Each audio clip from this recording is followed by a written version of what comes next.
Ito yung pinainom ko sa isang kababayan natin na di na makatayo dulot ng mataas na diabetes. Manhid na ang katawan, sobrang minamanas na ang buong katawan at nawawalan na ng pag-asa sa buhay. Salamat sa tunay na tagapaglikha, sa loob lang ng isang linggo ng pag-inom ng binabad na okra, nanumbalik ang kanyang lakas.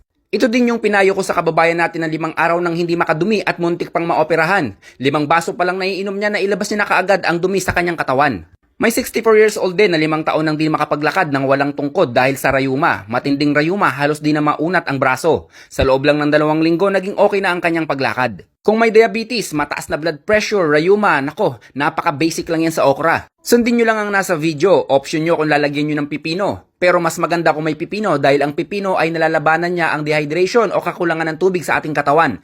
Tamang-tama yan dahil sa init ng panahon ngayon.